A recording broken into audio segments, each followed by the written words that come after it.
Vitamin B12 அதிகமாக உள்ள உணவுல முக்கியமான உணவு வந்து நண்டு. இதுல B12 நிறைய இருக்கு. ஸோ இதுல ஃபோலேட் நிறைய இருக்கு. அதனால ரத்த சோகை இது குறைக்கும்.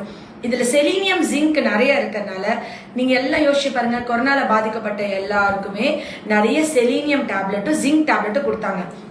அப்ப அந்த செலீனியம் ஜிங்க் உனக்கு கை குடிங்க வச்சுக்கூட மேல ஊனி, அப்போ உனக்கு கையை ஆட்டாம எடுக்கிறதுக்கு வலிச்சிச்சுன்னா முதல் 4 நாள் சின்சியர் எடுக்கிறா, 4 நாளைக்கு அப்புறம் கொஞ்சம் போஸ்ட் கொடுங்க அப்படின்ட்டு சலிச்சுட்டு எடுப்பாங்க. இவங்க கேமரா உமன்ஸ் நம்ம கொஞ்சம் ரெஸ்பெக்ட் கொடுக்கணும்.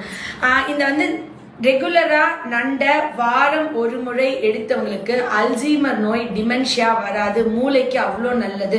ஆட்டிசம், ஸ்பெஷல் கிட்ஸு இப்படி இருக்கிறவங்க எல்லாருமே சளி அடிக்கடி பிடிக்குது, காய்ச்சல் அடிக்கடி பிடிக்குது, என் குழந்தைக்கு வந்து இம்யூனிட்டி கம்மியா இருக்குன்றவங்க வாரம் ஒரு முறையா ரெகுலரா நண்டு வாங்கி பிள்ளைகளுக்கு கொடுத்துருங்க. இந்த சீசன்ல நிறைய ஃபீவர், காஃப், கோல்டு வருது. செலீனியம் ஜிங்க் வந்து லிவரை நல்லா ஸ்ட்ரென்தன் பண்றதுனால, நோய் எதிர்ப்பு சத்து கூடுறதுனால